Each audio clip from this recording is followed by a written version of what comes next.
I've teamed up with the Mining Disrupt crew to help spread the word about one of the biggest crypto mining events of the year, Mining Disrupt 2026 in Miami, Florida on July 21st through July 23rd.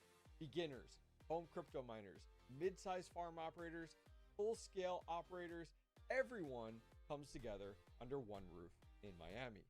Expect major hardware launches, industry-leading speakers, creator meetups, and amazing after parties every single night. Tickets are on sale right now and use the code HOBBYISTMINER for 20% off. Link in the video description or scan this QR code. See you in Miami in July.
Good morning. How's it going, guys?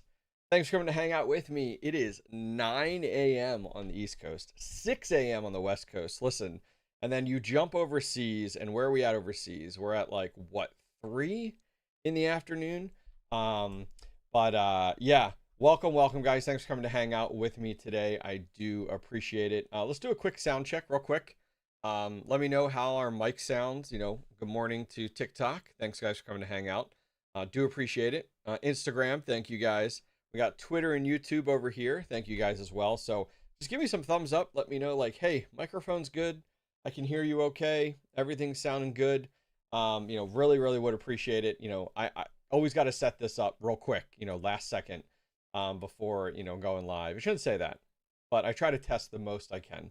All good. All right, we got good thumbs up we got TikTok and Instagram. We're giving us thumbs up here. Sound sounds good on Twitter and YouTube. Awesome. Well, thank you guys for coming to hang out. So this is a little untraditional time for me for live streams, but expect it now every Thursday. So moving forward on Thursdays, we're doing 9 a.m. Tuesdays are still going to stay at 12:30 p.m., but moving forward, Thursdays at 9 a.m. And there's two reasons for that. First reason, it gets my ass out of bed earlier, forces me to start my day. That's always a good, healthy thing, right? Even though I was up till 2 a.m. last night working on my cell hasher, working to get that up and running. You'll actually see a video coming out tomorrow. We took our cell hasher from our phone farm from 20 cell phones now up to 60 cell phones. So a lot of work for sure. We are rocking Accurast right now. We have all those cell phones doing AI. And actually, I don't know if you guys have seen more recently, but now Accurast is now supporting containers. So they're really moving along. I mean, I would love to see, to be honest with you, like Vast move into that avenue to give us as home miners other avenues to earn a little extra something. If you guys have no clue what I'm talking about and you're into, the world of crypto mining, Bitcoin mining, take a look at, Accurast. It's a project that I've gotten into. I guess you can consider it DEPIN, right? It's utilizing cell phones and old cell phones to do AI compute, which is pretty slick. But anyways, yeah, so I was up late, but yeah, so moving forward. So the first reason was getting me out of bed early, 9 a.m. We're going to start doing this now every Thursday. In addition to that, I need to take my daughter to gymnastics, and gymnastics for her is about 3.5 hours, but when you take drive time on each side, we're now up to 4.5 hours, and so I'll be there throughout the day in the middle of the day, so I just won't be available. So during that normal time slot. So jumping back, Tuesdays 12:30, Thursdays 9 a.m. So expect that moving forward. So the nice thing is about 9 a.m. is I get to chat with you guys, and a lot of you guys are across the pond. A lot of you guys are overseas, over in Europe or India.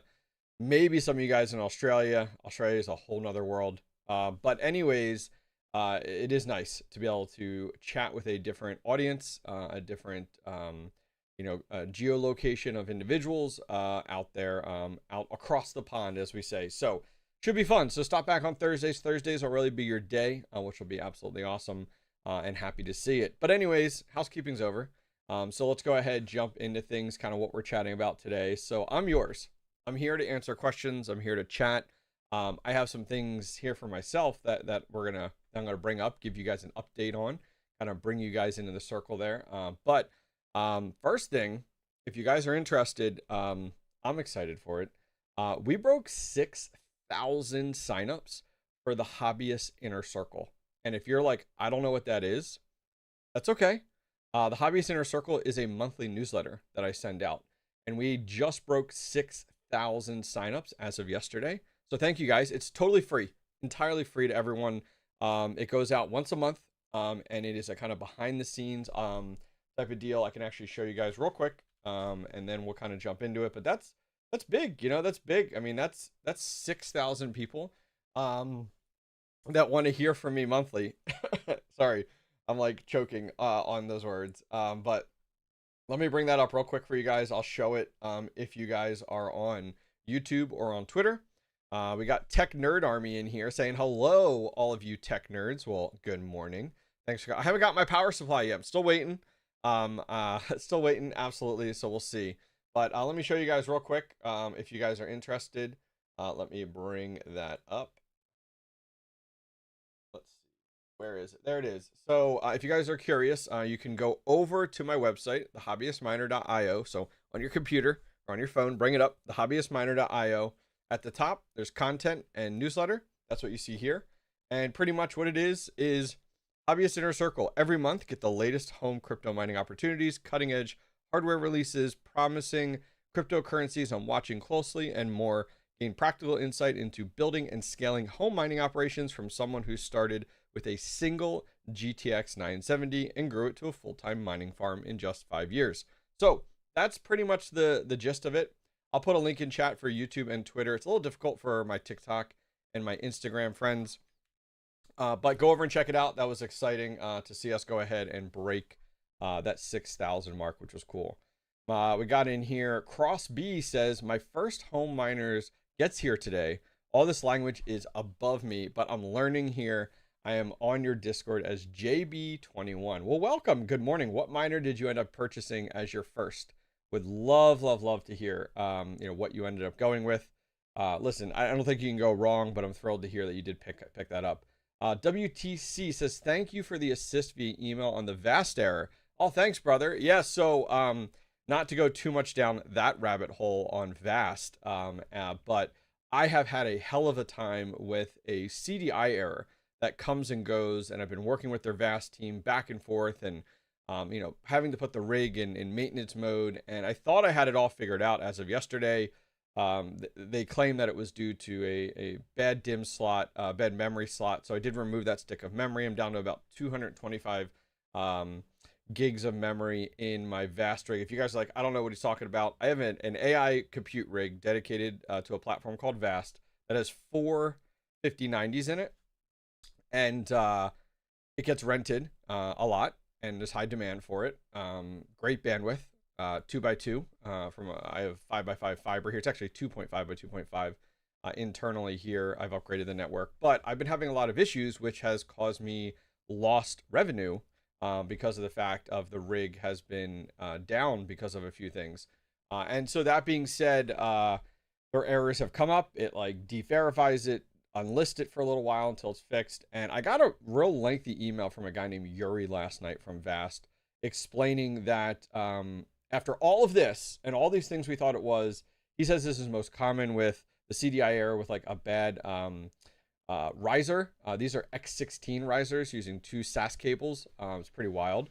In addition to that, we also, as someone at the top of the steps is vacuuming, we also have they also say it's due to the slots not being programmed correctly, that most of them are X16, but there's one that's X8. So it's become this whole like rabbit hole I'm going down of trying to solve it. I just want to get it up and running.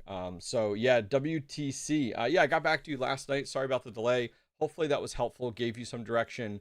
If you need more help, feel free to email me. I'll try to get back to you when I can with some of those commands that I'm using. That'll hopefully solve it there, which is cool. We got in here, Dan Bulmer, curious what ASICs do to power factor. What do you mean by that, Dan? Very curious. What do you mean by that? Morning from South Dakota. Thanks for coming in here, Tony. Do appreciate you. The King 60 says the Bidax 602 is a gateway drug. Goddamn you, Bidax. Yeah. The Bidaxes have come down a ton. What's up, Mr. Ben Smith? Hopefully you're up and running, brother. I know. Well, first off, I know you're up at early morning. We were just talking about how this is our new time slot for Thursdays. We'll be at 9 a.m. So I know you've been up for like 6 hours by now. No, probably about 3 is my guess. But good morning. Thanks for coming to hang out. Hopefully your power has been returned to you from the power company. I know it's a hot one across the board. We're going to talk about that more. Kind of what I'm doing at my farm, how I'm going to take advantage of this situation. So we'll talk about that more in a few minutes. But good morning, good morning. Ben, don't forget to swap over my account name from my miners. Thank you. Please and thank you. Please and thank you. But yeah, it's funny. The Bidax is the ultimate gateway, and I get it. And it's actually become more and more affordable. If you guys aren't familiar what a Bidax 602 is, it's a small solo Bitcoin miner, uses like 13, 14 watts total. It is perfect for getting in at a very low price. I think you can find them at like $75 now. So the nice thing is your barrier to entry isn't necessarily price point. Now, if you're sitting here squirming over $75, we got to talk a little bit more, because you need to be focusing on other things other than buying solo Bitcoin miners. You need to be looking at how do you bring in more income. You need to be picking up other jobs, picking up other income sources, getting creative, driving Uber, driving Lyft. Like if $75 is an absolute stressor to you, this world is not quite for you quite yet. So just definitely keep that in mind for sure. But yeah, the Bidax Gamma is a great one to get started because you don't over leverage yourself. $75, it's like great. You get in, you learn the ropes. This is what I always tell people. If you buy a Bidax Gamma, $75, whatever, and you learn everything you need to, the same principles apply to full-size ASIC miners. And what I mean by that is like, setting up the miner, accessing it via an IP address, going through setting up a pool, setting up your Bitcoin address, actually purchasing a cold storage wallet, putting those in, monitoring your miner each day, checking on that. I think some of the biggest ones that you don't deal with from a Bidax Gamma up to like a full-size ASIC, let's say an air-cooled ASIC, is like the power consumption. Okay, you don't deal with that. 13 watts, 14 watts for a Bidax Gamma, a full-size ASIC, 3,500 watts plus. On the other side of that, sound management. That little Bidax Gamma does not make much noise at all. At all. You could run one right behind me. You'd be okay. You'd be good in your office, in your home. You're not putting off a ton of heat. The fans aren't really loud.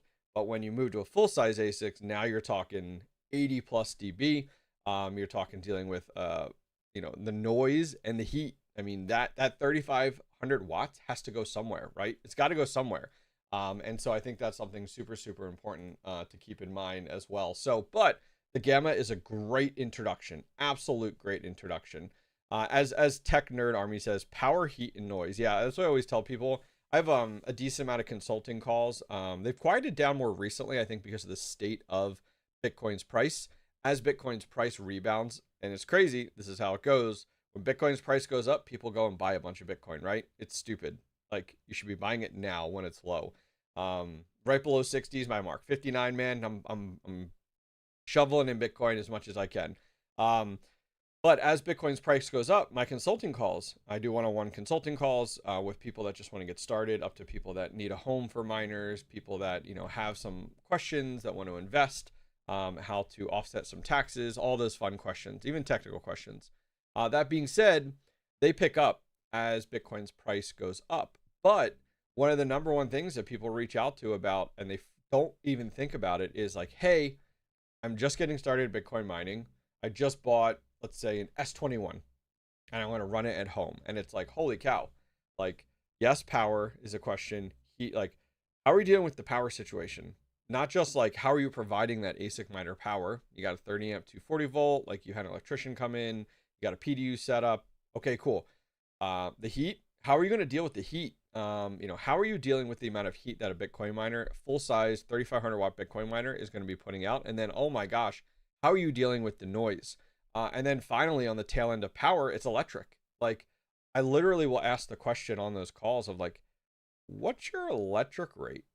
Oh, I'm not sure. I don't know. And it's like, you just went from like step 1 to step 9 and you skipped steps 2 through 8. And there's a few people that reach out to me later and they're like, I can't run this at home. I need to sell it. Or they're like, I need hosting options, because they try it and they have not done their homework from the electric side, from the heat mitigation, from the noise and the power. And listen, I don't want to deter people at all, but it is something that you really need to keep in mind.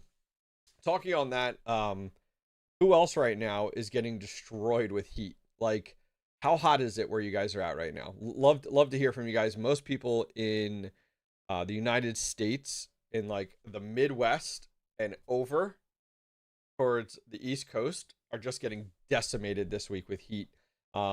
I was over at the shed yesterday, pulled up, parked out front. It was 102, it said on my car when I pulled up out there. It was brutal, 102 Fahrenheit. So for those of you guys that want some quick math here, let's do Fahrenheit to Celsius, because I know some of you guys are overseas.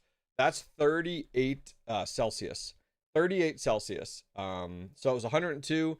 Today is supposed to get up to 109. Let's see here. Scorpion King says, still scared of what I can run power wise at home when it comes to larger miners. Most people, you can't build a single hash board and underclock it. Yeah. I mean, but now we're talking two different areas. You're talking, when you're talking just like a single hash board, you want to underclock it. You want to put it in a little thing. It's very different than trying to run, 3,500 watts. You're up early. Yes, DJ, this is our new time for Thursdays. Thursdays, we're live now at 9 a.m. One, I want to talk with a different audience. And two, I do have some obligations in the afternoon each Thursday now with the family. So we bump things around. But yeah, 100 there in Virginia. Here it's 100 to 105 in Texas. Crosby says, which I'm not surprised. 26C in Sweden. What is that? That sounds comfortable. 78. All right, listen. I don't want to talk to you right now, okay? I don't want to talk to you at 78. It's absolutely crazy. When I want to be solo mining in Wimbledon, the many air conditioners apparently. There you go. Looking for 102 here in Philly. Yep, it's 80 at 8 a.m. Oh man, in South Dakota, 95 to 100. Yeah, so talking on the heat front for you guys, based off of where you guys are located at, I thought it'd be interested to bring this up, and then I want to jump into kind of the conversation right now. So if I jump over here, so this is actually, there's a extreme heat warning. I'm in Pennsylvania, as a lot of you guys know. I'm in central Pennsylvania. Don't ask me exactly where, but there's actually an extreme heat warning here, and the heat index is going to be 109 today, and it's going to be brutal, absolutely brutal. And yesterday it was brutal. Now, I know a lot of you guys are like, it's pretty much like everybody I've talked to a lot of mining farms that are out towards, you're in Iowa, you're in Indiana, you're in Kansas, a lot of mining farms in this area that are just getting hammered right now, absolutely hammered. And it's actually wild. Like, if you guys think about it, we went from like all these tornado issues and warnings for like a few weeks. And then we moved into now insane heat. And then all that's going to move into insane thunderstorms for like a week straight as well. It's just, Mother Nature is absolutely crazy right now, which is nuts, which is absolutely nuts. But that being said, how am I handling it? How am I dealing with like the heat? I like to bring these kind of insights. I actually recorded a video yesterday, and then I was like, oh, I'd love to talk about it today on the live stream. So for me, what am I doing? Well, I've actually powered down my entire mining shed property. Are the miners running okay? Yeah, they're fine, but I'm seeing temperatures of like 87C yesterday on some of the units. And in addition to that, I run brains on a lot of my units. They are actually, those of you guys that are using brains and utilizing it to the full capacity, you actually have some features, a constant auto tune feature that is not only tuning against like with power, but it's also looking at like temperatures, what everything's running at, and it will down clock it actually by about 300 watts if it gets too hot. And give you an example, my 270 terahash S21 XPs were now down to 225. They had tuned themselves down. So like things were running really, really hot. And the nice thing is that that will go ahead and keep you mining, which is convenient. But I decided to power down everything at my shed property. Both of the 400 amp services are completely off right now. And you might be like, why? If things were running well, why did you power things down? Well, there's two reasons. The first reason is I don't want anything like this is the time period, by the way, where if you're 100+ degrees, the miners, yes, they'd be fine. Like if we were talking, the miners will be okay, but I don't want to push it. I don't want to push it to the point where I have things that are overheating, that are damaging my units. And so my thought was, and kind of my plan was, I was looking at things and I decided, you know what, for the next like few days, we're just going to keep all those ASIC miners powered down. It's going to be easier overall to keep everything powered down.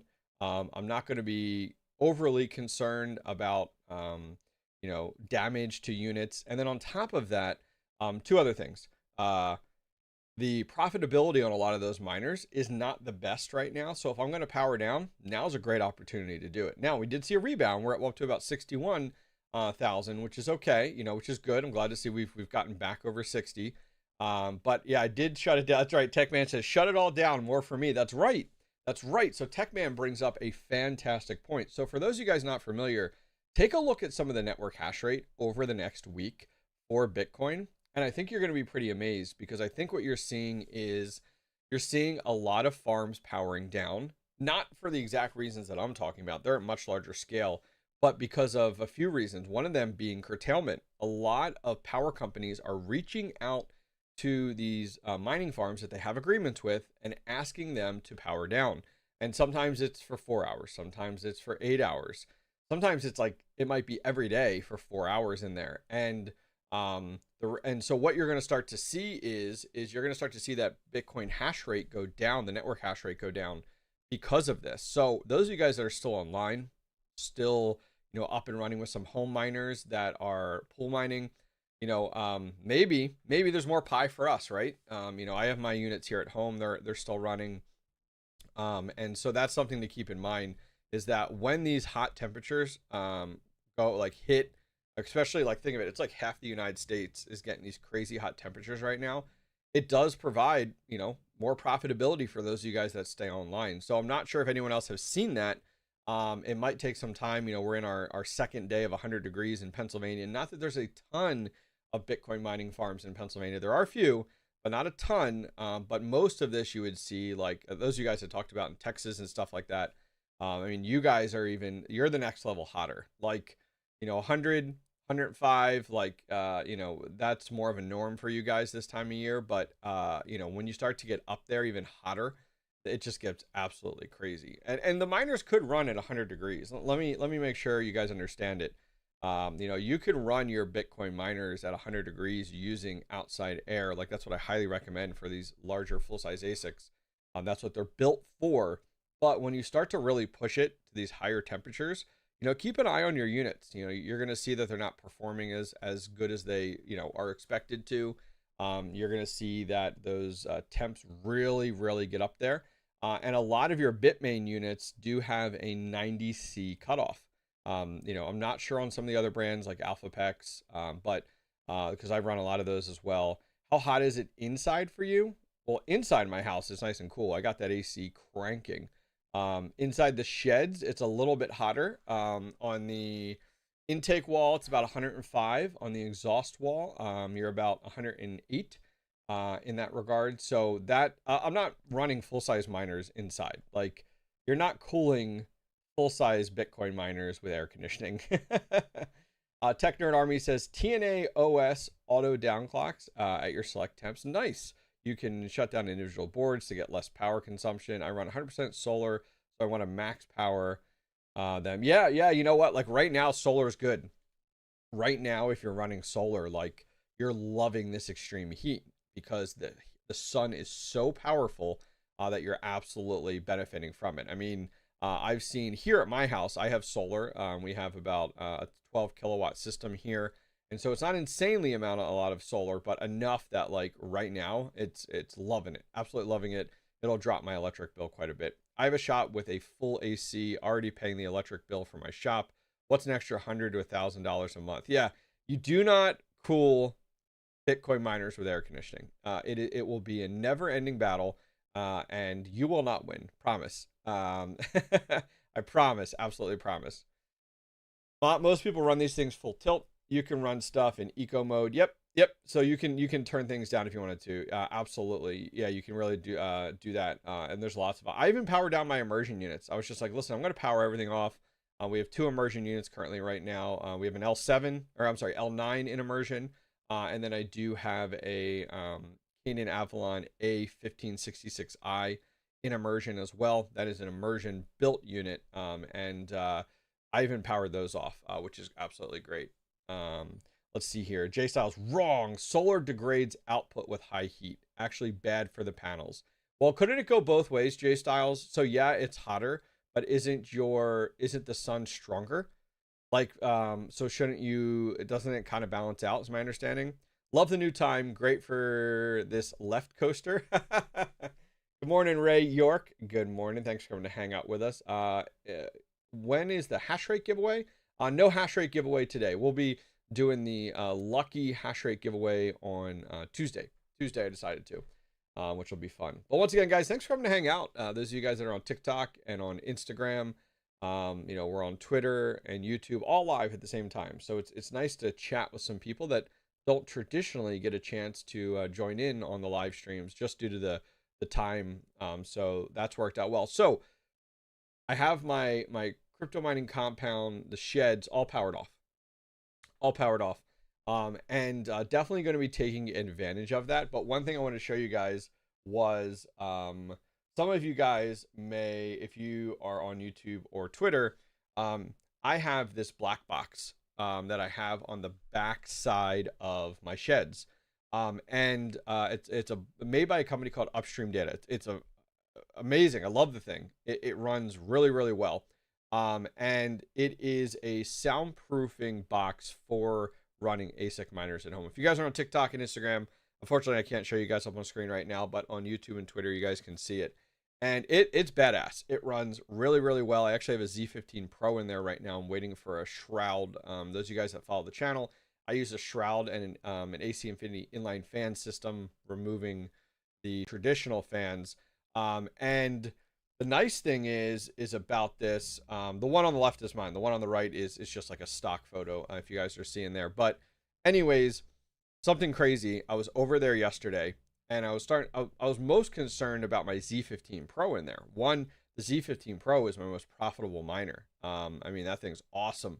We can take a look at profitability in a minute, but inside there, you got to think that is a black box. So naturally, when it's 100 and 102 degrees outside and that sun is just blaring, it's black on the outside. Well, first off, who in the right mind decided that these things should be black? Come on, like, you're killing me. Thank you very much for following. Do appreciate it. Like, I couldn't even touch the black part. It was so hot on this box. Absolutely so hot. But when I went ahead and I have temperature probes on the intake and the exhaust side. So the nice thing is on the intake side, it was like 105. Okay, that's fine. But on the exhaust side, it was 140. Absolutely. And I recorded a whole video on this. I'm going to be releasing it next week. But it was 140. I mean, guys, we're starting to talk about, like, we're getting up there. We're getting close to convection oven type of temperatures. Thank you very much there for the follow. But it was hot. So I absolutely powered that down just to be safe. Somebody in chat had asked about the dB levels I show pop up. So when you lift that lid, you're about 80, 85 dB. When you close that lid, you're down to about 55. If you go back on my channel, there is a video on this from a few months ago, and I actually do a live dB test to see what the dB levels are. You could stand right there. You can't even hear the miner. I could stand right in front of that, and you can't even hear the miner. It works awesome. They sell these, actually, this is by a company called Upstream Data. They sell these in 2 miner setups, I think 8 and like 24, 12, like you can go all different sizes. Now, listen, they're not cheap at all. This box is like just under $2,000.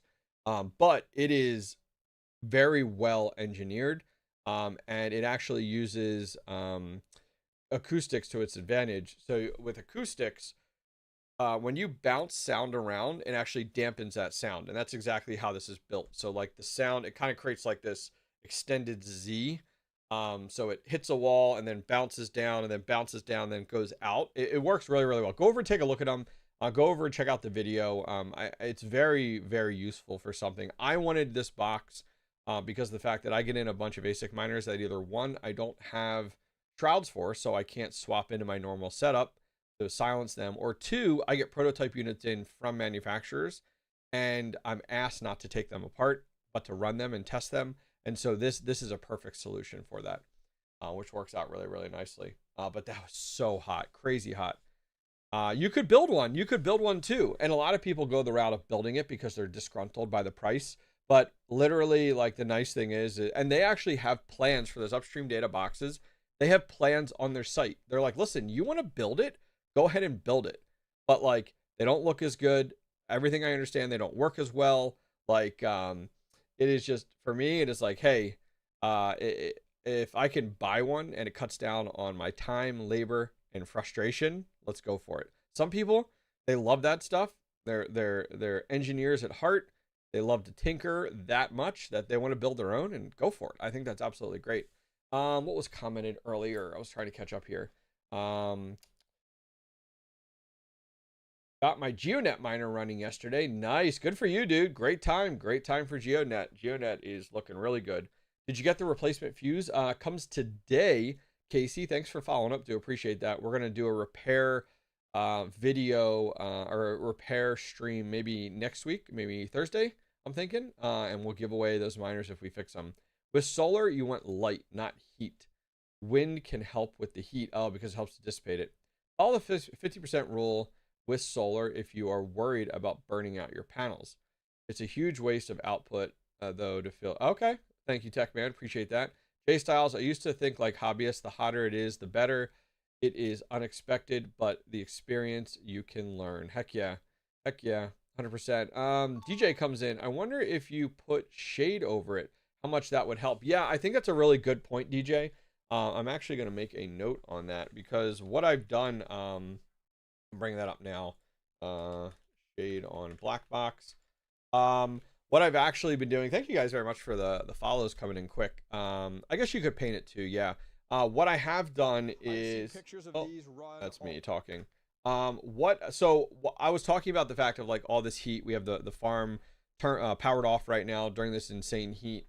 So my plan is to take advantage of it. I'll be over there on Friday and also on Monday to do a bunch of work over there. So I did purchase, those of you guys that follow the channel know I have an awning over top of the doors, the front doors of the new shed setup. And that is something that has really helped to keep the heat directly off of the front doors, to kind of help with a little bit of that. I actually thought of like doing something like that over top of the intake side. Those of you guys that follow the channel, the new shed, there's a shed right next to it. And so there's about a 6-foot gap for intake airflow, but it's gravel there. And so when that heat is kind of rising up and coming up off of that gravel, you know, that heat does get sucked in. Excuse me.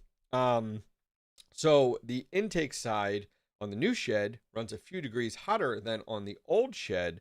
The intake pathway, we'll say the runway there, is grass.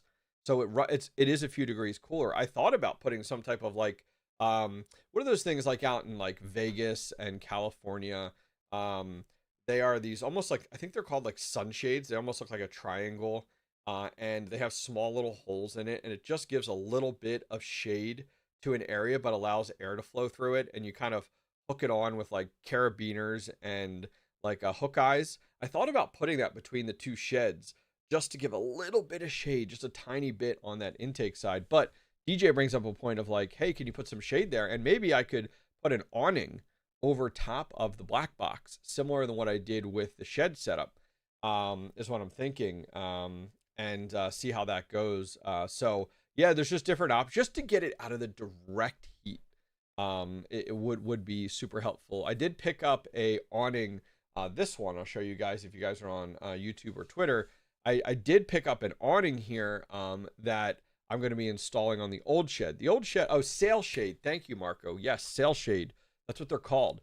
I did pick up an awning that I am going to be installing over on the old shed. I was hoping the same awning to have them match, but the sheds are actually two different designs. I designed the new shed entirely, sizing everything, shelving everything. You know, I gave them to the Amish, and they built out that new shed. The old shed we made do with what we have. And so the spacing is nowhere near the same above the door. So I need to put a little bit more compact awning. I'm not a huge fan of this awning in regards to like just the look of it and everything, but whatever, I'll put my pride aside. It is going to add some shade and help with when it is raining and stuff like that, which will be really, really nice. So I'm eager to get that done. I did order it in. I got it in. I'm going to be installing that while all the units are offline. With the amount of airflow, I don't think the shade will do anything. The volume of air is gone and replaced. Yes, you're absolutely right, Todd.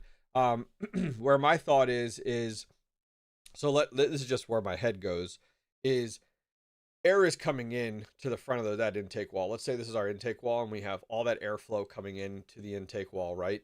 But you have heat rising up off of the gravel. So it's picking up on that heat and pulling that in, if that makes sense. That's kind of where my head's at. Now, is it worth it? I don't know. There isn't really like any, you know, there's no manual for this stuff is what I always say all the time. And so you kind of figure it out, right? You kind of figure out like, okay, let's try this and see if it works. And if it doesn't work, okay, fine. If it works, fantastic. You know, with the amount of, oh, I just read that. Scorpion, or you could put up a solar panel above it to give it shade. Yeah, you could. We could go ahead and suspend over like a solar panel right there if we really wanted to get creative. You know, maybe someday when I've done everything I could over there, we'll put solar up on the roof. But all that solar would do is help turn the lights on. Gentleman here, Vertax says, check out Shade Cloth, a greenhouse supply store. Interesting. I'll have to check that out. I mean, that's the great thing about this is like you kind of figure it out as you go. You might cool the rocks so it doesn't heat up as fast. Yeah, that's just kind of where my brain's going on it. And I think it only really applies to these like really bright sunny days where like it's just crazy hot. And this is rare. Pennsylvania seeing 100-degree plus for a week straight is not normal. It's not normal. And so do you go ahead and spend the money for abnormalities like this for not the norm? Maybe not. You know, it really just depends. Something else I'm also going to be doing is I did buy a small shutter fan. This is a smaller one. This is an S10, so it's a lot smaller. It's a 10-inch unit. I'm actually going to be installing this over the next few days in the storage shed. Those of you guys that follow the channel, we have 3 sheds: old shed, new shed, and storage shed in the middle. And I have a workbench in the storage sheds where I work on a lot of these miners. But as any of you guys know, with sheds, if you don't have airflow in there, it's like a sauna. It gets so hot in those sheds, and you got ridge vents, great. That's not really doing much for airflow. It gets hot and stagnant heat. So I am going to be installing a shutter fan in the top of the peak of where the shed is, actually going into towards the hot aisle, the exhaust side of the old shed. So as I said, old shed, new shed, storage shed, and then on this wall, the storage shed pushing into that hot aisle that we have right now. That one I'm going to run in there. It's just a 10-inch. They're not loud at all. And I'm going to run it at a low speed. And so you can't just put a shutter fan in a shed and hope for great airflow. You have to reverse it, meaning you got to have some intake. You can't be like, oh, you're going to pull from the cracks and crevices. No. You want good airflow. So I did go ahead and pick up some plastic. You got to do plastic. Some plastic 12-inch vents. I'm doing 2 of them at the bottom of the shed door.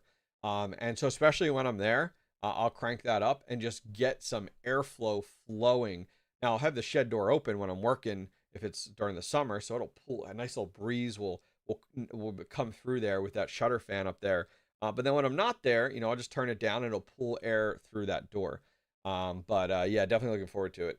That's the same fan I use. Nice, Todd. Excellent. Happy to hear that. Just go underground. That's right. Yeah, that'd be cool. That'd be cool. Absolutely. Do like an underground bunker, right? Yep. Interested in how noisy this one is. Oh, the shutter fan? Oh, the shutter fans aren't that noisy. Dude, I have what, 20 inch outside in my home shed right now running. And it's noise, but it's not loud at all. I have the shed doors off, covered in screens. There you go. There you go, Todd. There you go. Sometimes you got to. Hey, the more intake you have, the better. You want to have, I always tell people, great rule of thumb is twice the amount of intake from an airflow perspective than you're exhausting. And that is something that I did very wrong starting out when I even started my journey here in my basement with GPU mining. Was I absolutely put off the value of intake. And now that I've done a few sheds, made lots of mistakes along the way, I have learned very much so. If your exhaust is, let's say you're exhausting 5,000 CFM, you want to have 10,000 worth on that opposite side. And so there is some math out there. And if you do the math, here's what I tell people. If you were to do the math and say, there's some calculators out there and say, oh yeah, I have 5,000 CFM shutter fan. Well, you're not going to run it at 5,000 all the time. Like, you're not running full bore all the time. But people will go ahead and use these calculators to do the math. And then they put that intake in place and the exhaust ends up breathing through a straw. That's what happens. You have this much intake, you're rocking your exhaust. Oh my gosh. Well, the issue is your exhaust ends up breathing through a straw all the time. And you can actually cause an oven effect inside because of that. What I recommend for people is literally, if this is your exhaust, your intake is twice the size. You would rather have more positive airflow than negative airflow. That you want positive, not negative. That's why you see a lot of like mining containers. The whole wall is your intake. Like, there's a reason behind that. Good morning, Hobbyist. What's up, Mike Michelson? Thank you. Did you shut down your GPUs also? No. My GPUs are here at home, and those are not shut down currently right now. Those are up and running. I think only because, like, with those, I have rentals going on with my 5090 rigs. You do have your reliability score and everything. Like, got to keep those things up and running. Yep, just cleaned my vents and changed filters last week. 10 degrees drop just. Yes. Yeah, so something for you guys to keep in mind and that you don't realize is your intake filter. So you absolutely want to run filters. But what you will find is, and many of you guys may find this as well, and I've experimented with this, so like you wanna tell me I'm wrong, feel free, but I've done it, is on my home shed, I have shutter fans. I have 4 20-inch shutter fans. Totally overkill. I only ever run one. But I've learned along the way. I built this shed here before I built my big sheds. Lessons learned. But here's a great way to do it. Okay, this is a little cheat thing. if you're running shutter fans, so take your shutter fans. Okay, close up your shed, have your intake wall, whatever. Take a piece of blue painter's tape. Go out to where your shutter fan is, and your shutter fan, it bounce up and down. Take a blue piece of painter's tape and just put it alongside it and mark, like, okay, this is where the shutter fan is currently peaked at. Like, this is where it sits, okay? Great. Now, open the door to your shed. Here's what's going to happen. This could be a garage. This could be whatever space that you're dedicated for mining. You're going to see that go up. Your shutter fan is breathing through a straw. When you've opened that door, you've increased the surface area to bring in more airflow. And close that door. It's going to go back down. What does that tell you? That tells you that, okay, like I have limited the amount of intake. It's like my exhaust is breathing through a straw. Now, that same thing can happen with, and keep that painter's tape on there, with your intake, your filters. Your filters get dirty, and they take an area, a surface area, of intake, which is this big. And then as they start to get dirty, it turns into like this area. So now it's the same thing. When you clean or replace your filters, I recommend replacing them. Cleaning, I tried to clean them once and was like, nope. You will see it increases that.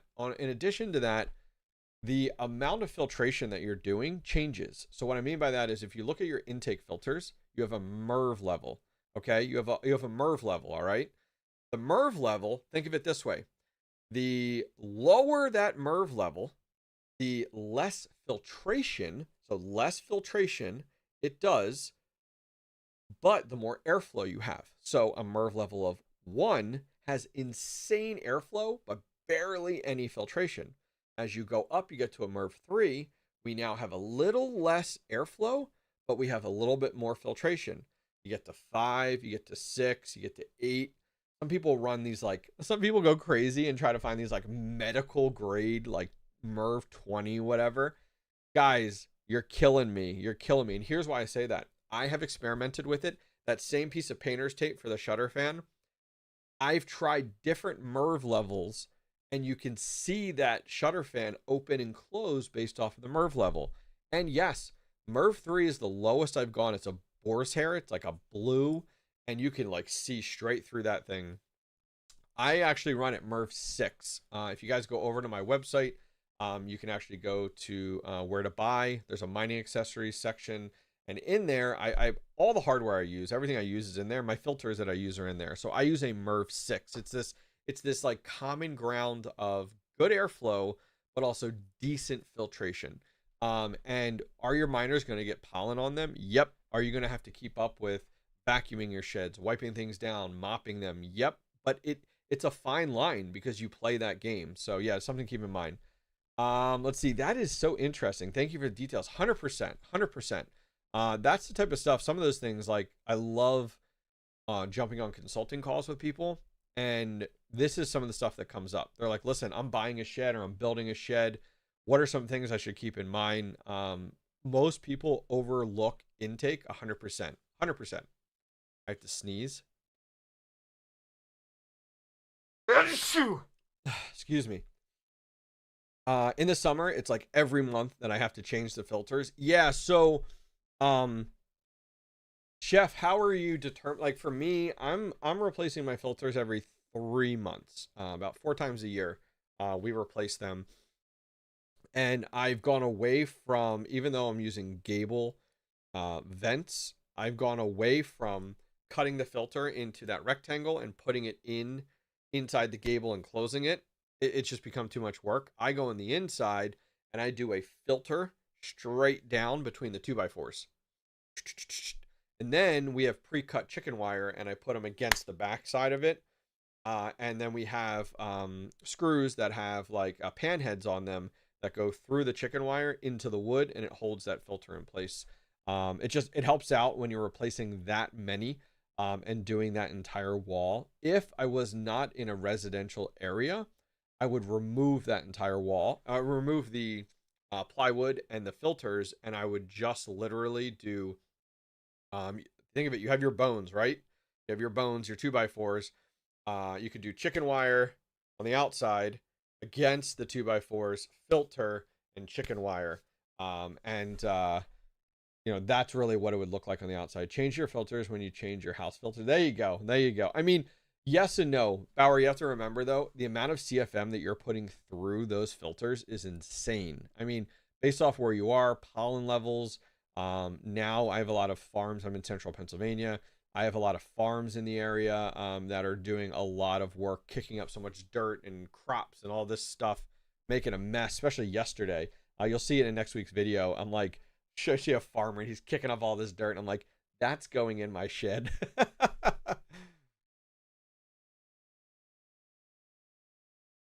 Yeah, nice chef. That's awesome. Yeah, I mean, you just gauge it, and kind of go from there.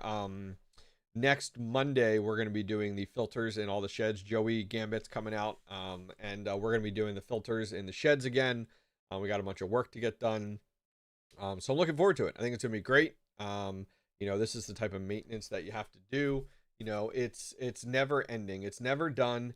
There's always something to do over at these places. And you know, now it's the heat, take advantage of it. Mowing kills all those filters. Yep, absolutely. Can you play with raising the humidity like with a swamp cooler or wet down the ground on the intake ground areas for cooling to add interesting. I don't know that it's worth it. I don't recommend trying to run a swamp cooler or run an AC unit. I understand you didn't say AC, you said swamp cooler, wetting things down. I don't think that's necessary. I know Panda runs like these swamp coolers in his garages, but he can't increase his intake. So that's why he can't put up his garage door and build a giant intake wall. His intakes are like the little glass panes in the top of the garage.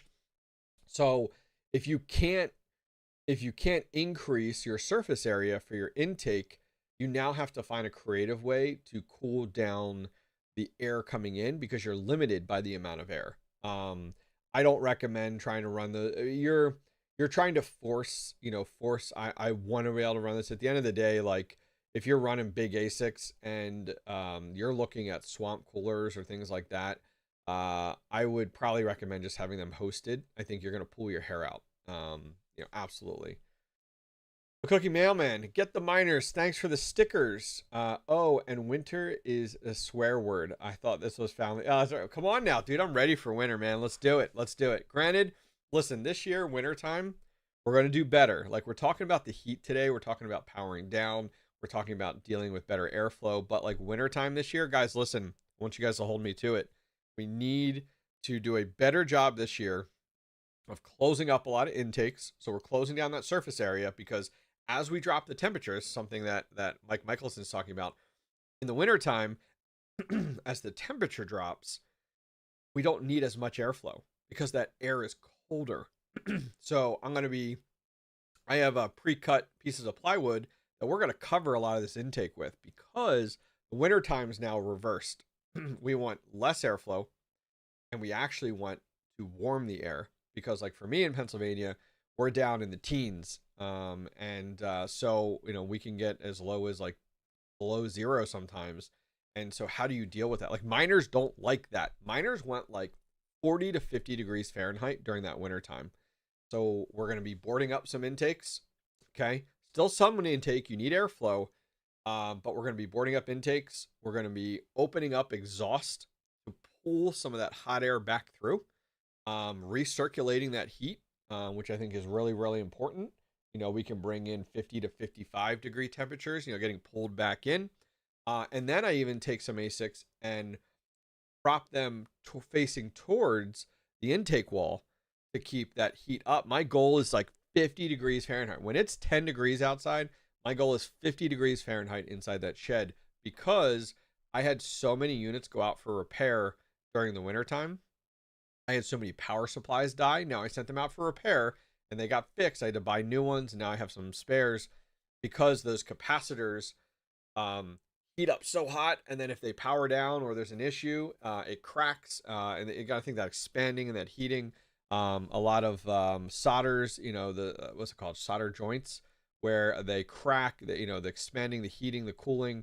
So keeping your ASICs, I tell people wintertime, do your best to keep them between 40 to 50 degrees Fahrenheit. Nowhere near freezing. Nowhere near freezing. Checking out here. Techman says, I used my used filters in my downstairs T8 box. It's a custom 14 by 30 into an 8-inch box.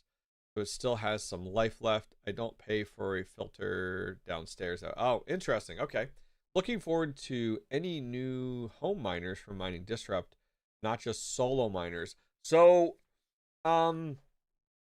yeah, I don't think we're going to have any new home miners, Jonathan, at Mining Disrupt, to be honest with you. I know Bitmain's going to be there, unless all of a sudden Bitmain pulls, magic out of a hat and they decide to release a full home miner line, which I don't think they do. That's not their demographic. I know Ice River is not going to be there. I know Canaan is releasing their new series of Avalon home miners in January at CES. They've shared with me. So there's nothing going to be at Mining Disrupt next month in that regard. like Blue Miner is not going to be there. They've never been there. I'm just thinking about other home miners that might be out there. Volk Miner is not going to be there. I just don't think we're going to have any dedicated home miners out there at all that would end up being released. I'm just trying to think through it. I think we're really going to see solo miners. What's up, Lo LaFi? Welcome. Thanks for coming to hang out on Instagram. Hello, hello. Good morning. Happy to have you guys out here today. So once again, Thursdays are going to be our new 9 a.m. time slot. So if you're like, cool, he's live, this is awesome. Thursdays, 9 a.m. Tuesdays, 12:30 p.m.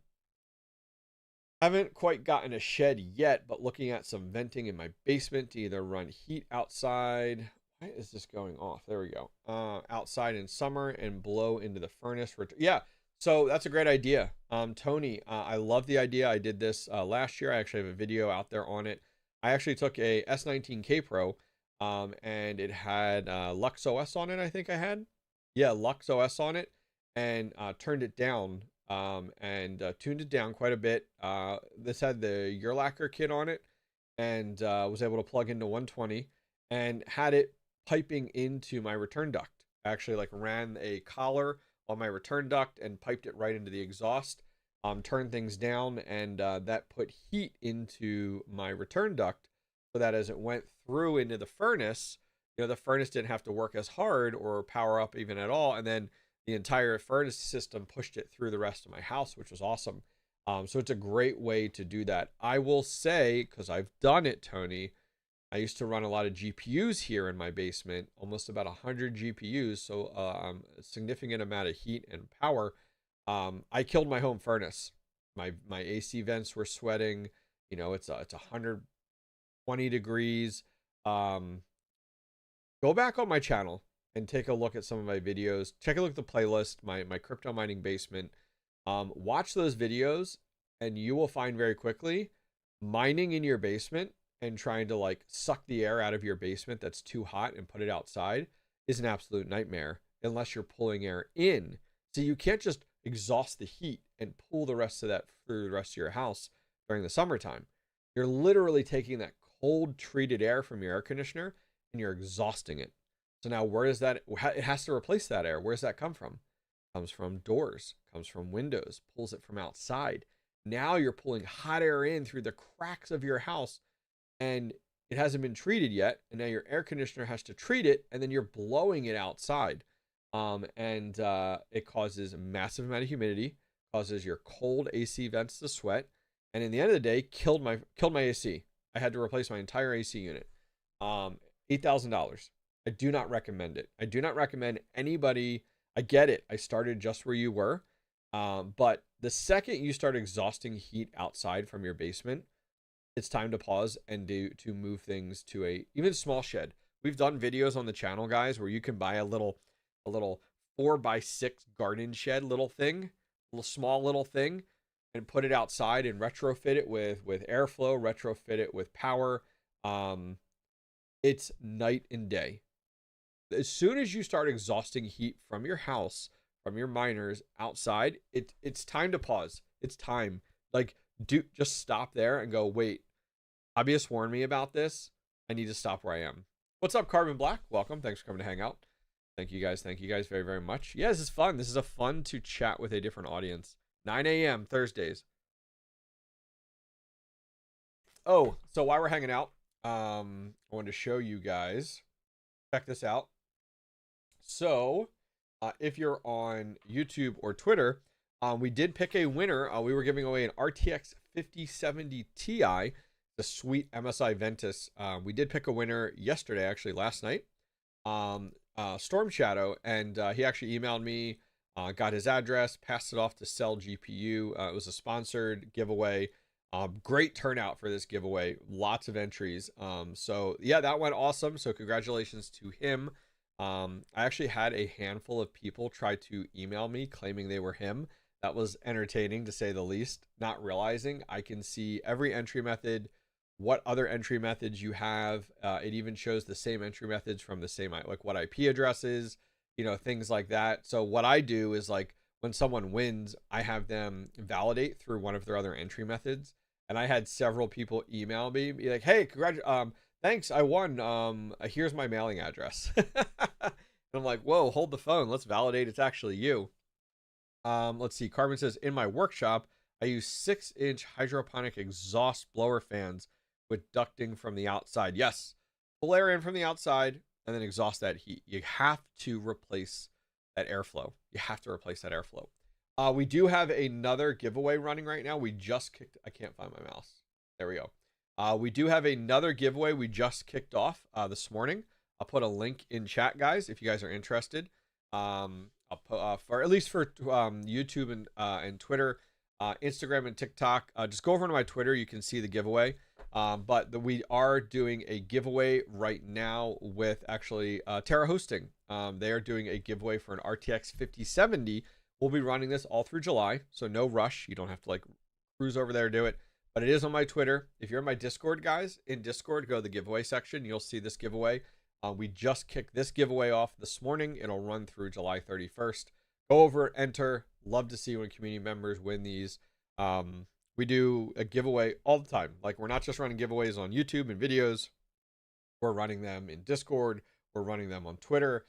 But if you want one central spot, guys, in my Discord, there is a giveaway channel and everything is there. So if you're like, hey, I want to see who won what giveaways, you can check them there. If you want to see what new giveaways are out there, check in Discord under the giveaway channel. All of that stuff is over there. Something else I wanted to show you guys. Man, TikTok, Instagram, you guys get the short end of the straw, I swear. We have a new product that just hit the merch store here. And this is pretty cool. Let me show you this real quick. So this is Bitcoin Brew Buddy coffee mug, is what this is. And check this guy out. Look at that. It's pretty cool.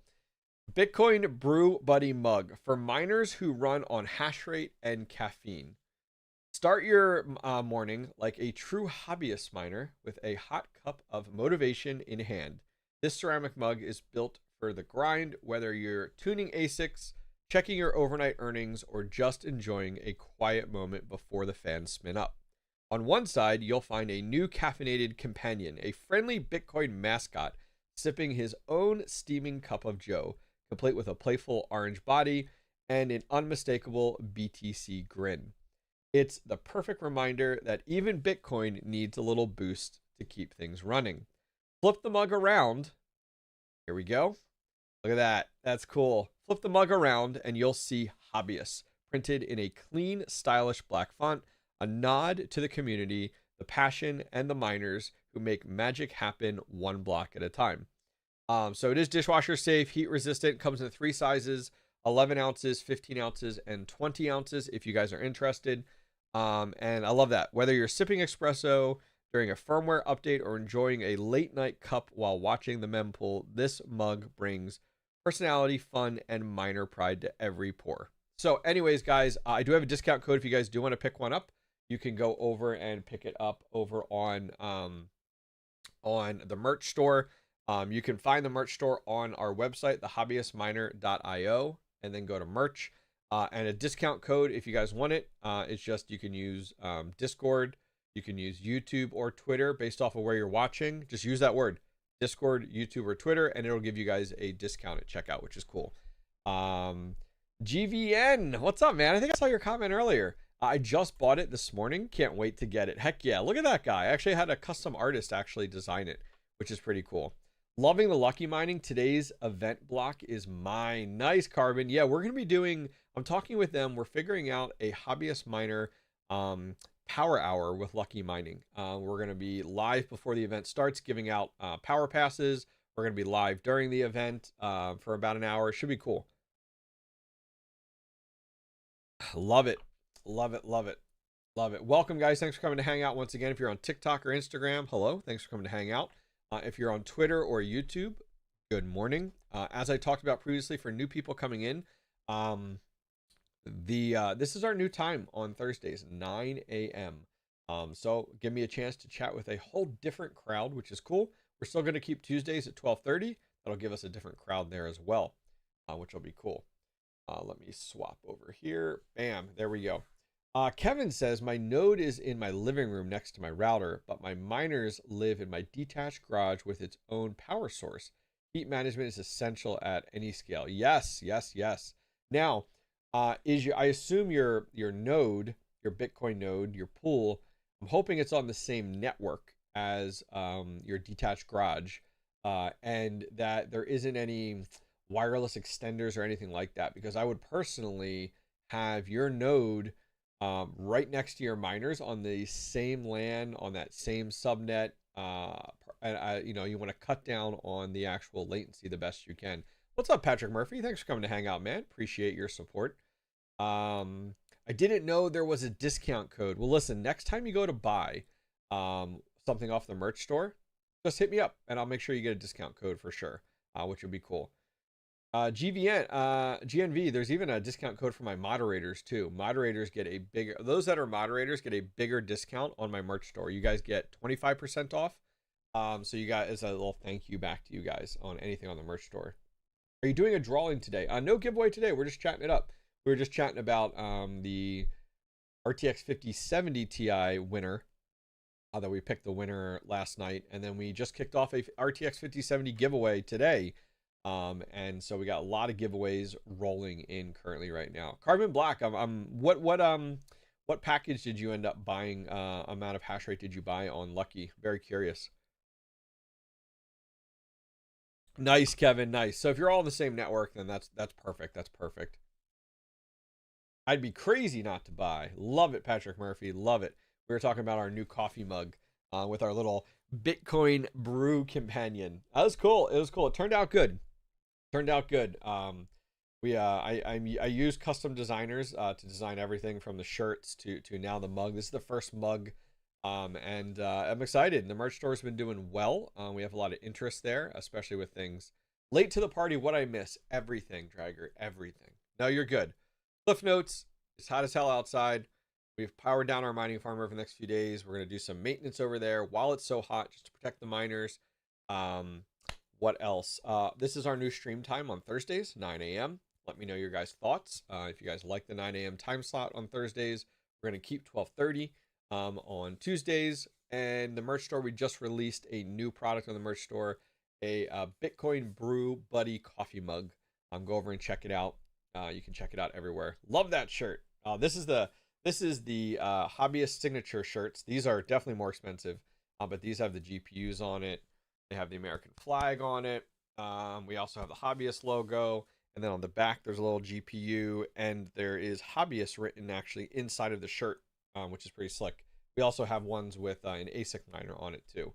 But this is that Hobbyist kind of name that I'm starting to push around more and more with the brand. Figuring it all out. We're figuring it all out, which is fun. Absolutely fun. Listen, guys, we're going to be live for about another 20 minutes. And then we are going to part ways. So Thursdays, 9 to 10:30 is kind of where this is going to come in. We haven't really looked at the market at all today. And I'll be honest with you, it's been kind of nice not to, right? No one in my stream, not on TikTok, not on Instagram, not on Twitter or YouTube, has been like, Bitcoin's price is down, mining is dead, Bitcoin's dead. Like, no one has talked about that. These are the streams I really, really like, where like it's just we're focused on mining. Whether we were talking about other types of mining earlier. We've been talking about airflow. Man, we got really into airflow on this stream, which is great. I love it. But yeah, we haven't even looked at the markets at all. Like, we haven't looked at anything. Which let's be honest, it is kind of nice. There's a lot of Debbie Downers in the industry right now. This is another one of those times where you see people come and go. They come in to tell everyone that mining is dead, that Bitcoin is dead. They leave shortly after. We have people that exit. A lot of content creators exit during these bear market. I mean, it feels like a bear market right now during these down time periods, but who knows? Who knows? I mean, if you still believe in bull markets, bear markets, and 4-year cycles, I do not.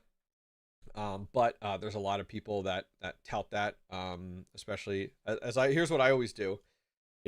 Are we in a bear market? Here's my new Magic 8 Ball I decided to use in a lot of my videos. Outlook, not so good. Okay. Is Bitcoin's price going to go up anytime soon? Let's see. Let me read my charts. It is certain. Done. Like, this is the extent. But I'll be honest with you. Yeah, I mean, we see some content creators leave. We haven't seen as many new people pop up. But yeah, I mean, to be honest with you, I just keep that ship sailing straight. You know, looking forward to a hoodie just like that shirt. Maybe fall, winter. Yeah, yeah, we'll have some. We'll have some hoodies. The hoodie designs are a little bit different. They're more expensive, to be honest with you. But I got to go through all my hoodies. So how I picked this shirt material is I went through all of my shirts that I've gotten from all these different companies, and I found the shirt that like fits the best, that doesn't shrink, and is breathable and the most comfortable. And I went and found that brand. We ended up using that brand, and it's more expensive. These shirts are like $35. And some of you guys, you know, I shop at Target, to be honest with you. Be like, holy cow, that's super expensive. But you're not getting like a really good quality shirt from Target. I get it. But that is what makes it worth it. So when I look at sweatshirts, that's tough because like sweatshirts that are really good quality, that are super soft, that don't get scratchy after a few washes, like it's going to be expensive, 100%. Like without a doubt, I expect it. But we'll release as we get into fall and winter.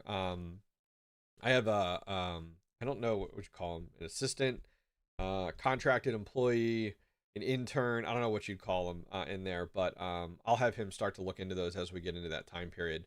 I give him all my ideas. He takes them over to Fiverr, and then we have the designs designed from a few different designers. We pick one of the designs, and then we put it. We use Fourth Wall is what I use for the merch store. Bauer says they're lost our game. That's right. Perfect time to stack. I love to hear it. I love the design.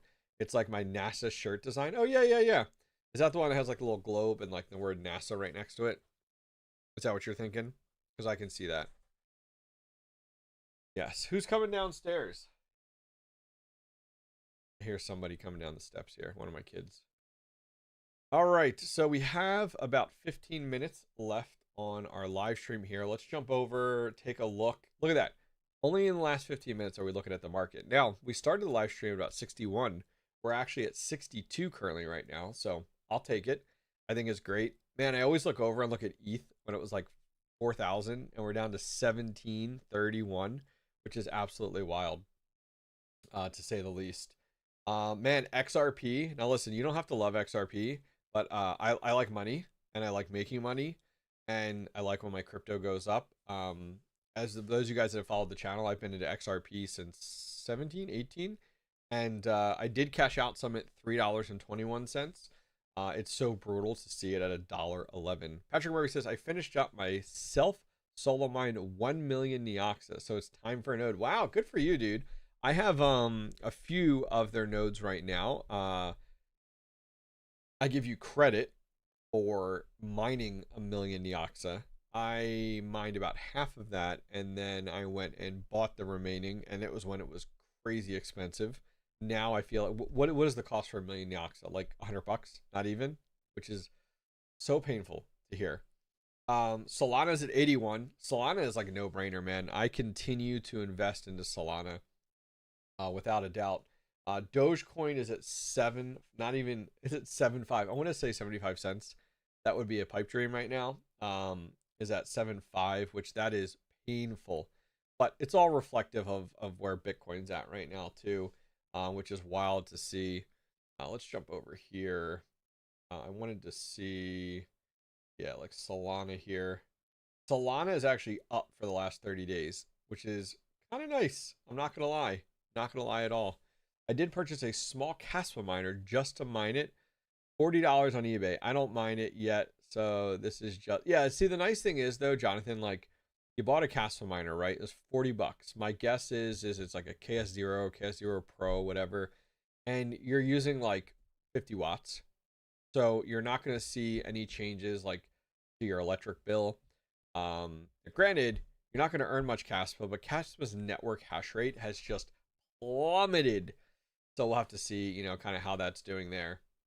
For sure. But yeah, I mean, you're not going to earn much, but hey, it's a great learning experience. We're talking about Ethereum here. Ithril, you mean Ethereum, Tech Man? Is that what we're talking about? Because I mean, Ethereum's down, still down 13% in the last 30 days. But dude, Ethereum, I don't, I feel bad for some of you guys that still hold a lot of Ethereum from the GPU mining days, because Ethereum hasn't looked good since it went to proof of stake. Now, granted, we had a massive pump of Ethereum of like, when was that?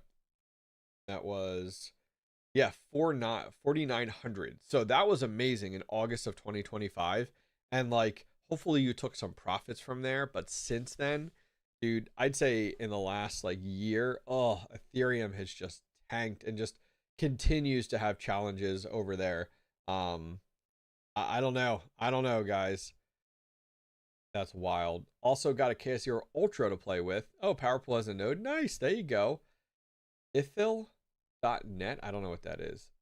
Is this like a scammy little meme coin deal? You're hoping it goes to the moon. You got a couple million of it.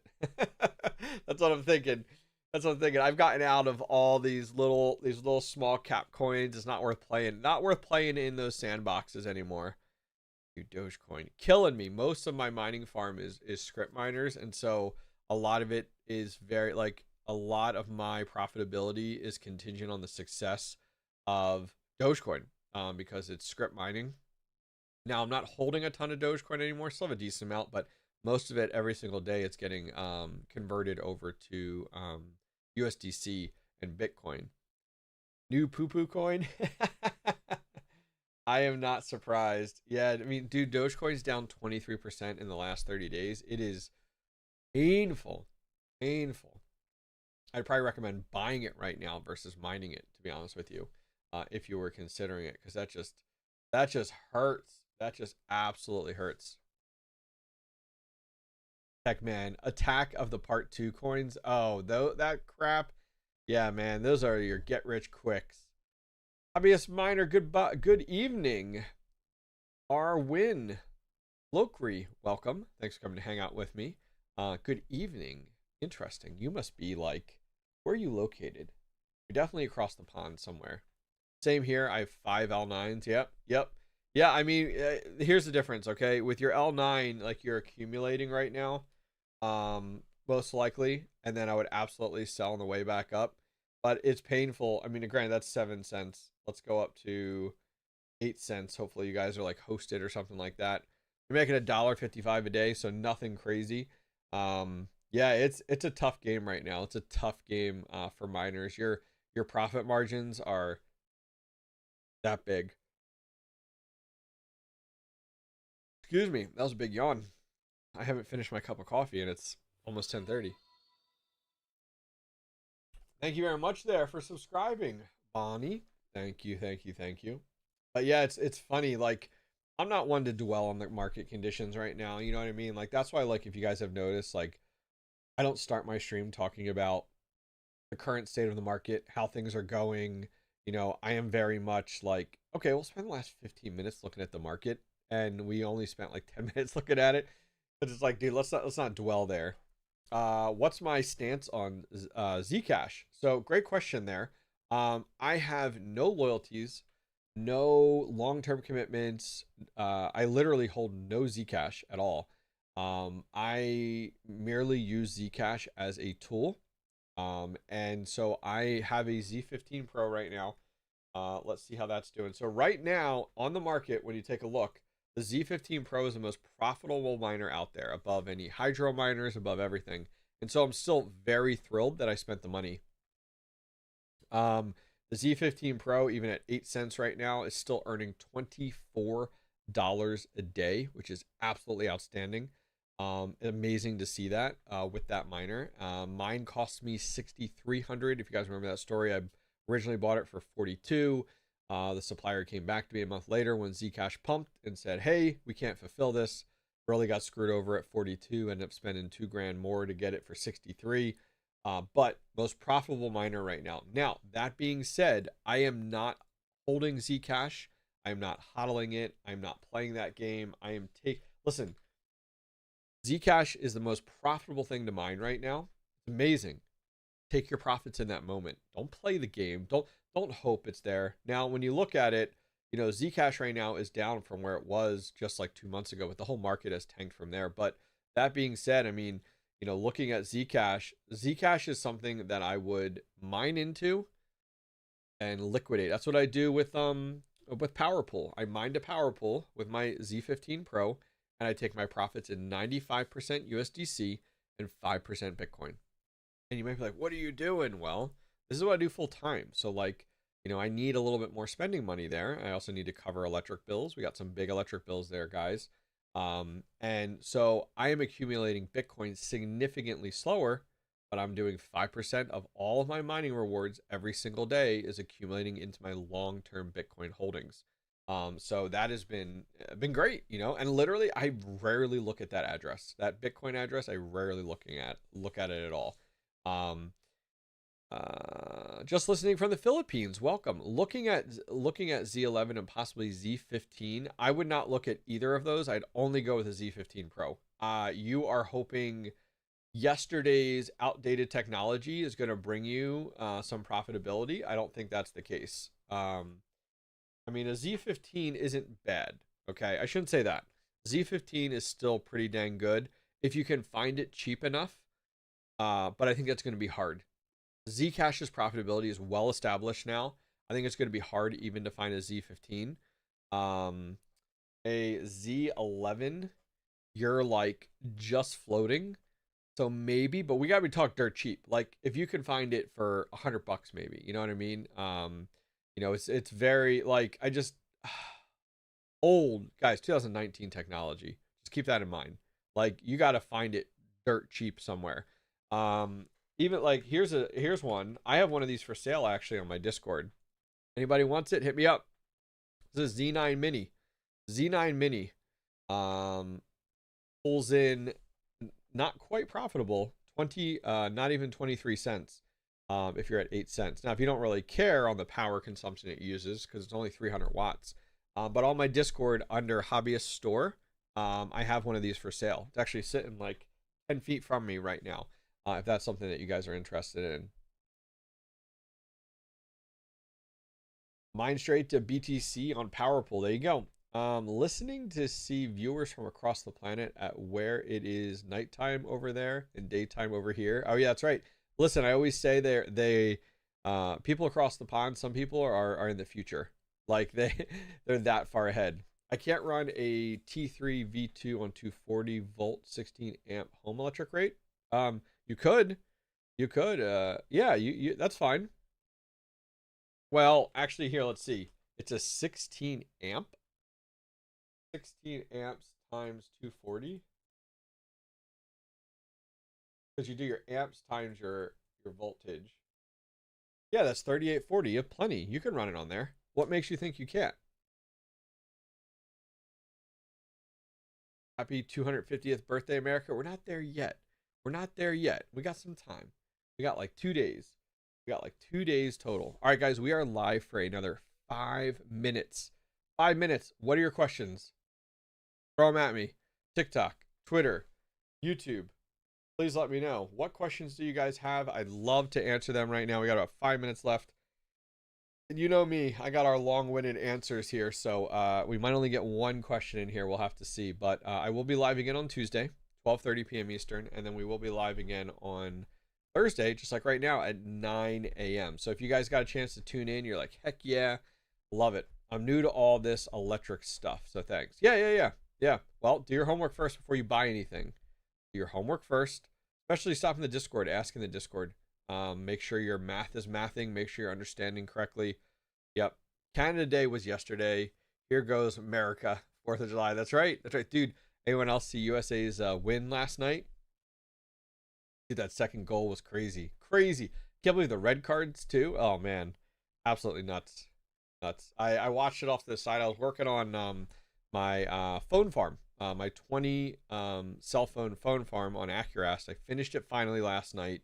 Got it finally up and running because I got another 40 phones. I got another 40 phones. You guys are going to see in tomorrow's video. When are we going to see some new home miners released? Seems like forever these companies have been teasing them. Yes, so BWL, the reason is the market has not been great. And most companies, full-size ASICs and even home miners, are literally holding off doing their releases until the market rebounds. So yes, they're running their units themselves, or they're in storage, because they know they can earn more. You gotta remember, they're money printers. So like, if you can release a money printer now and your profit margins are $100, or you can release them in a year and they're $1,000, which one are you going to do? It's a business decision is what it is. I've even learned that some full-size ASIC companies have not yet released their new full-size ASICs. Bitdeer is a great example. They've been public about it. Listen, we're not shipping our A4s. We're not shipping our DL1s. We're running them now ourselves until the market rebounds, and then we'll sell them when we can make more from them. They're business. They literally have a board. They have investors. They're publicly traded. They're making more money mining with them than they are selling them. So like, let's just be entirely transparent for what it is. It is not advantageous for Canaan to release new Bitcoin miners right now when all of you people are still buying their current Bitcoin, their miners from a few years ago, and the market isn't as good. Oh yeah, that dude, this is nothing new. Have you met Bitmain? Have you met Bitmain, Techman? Like, this is nothing new.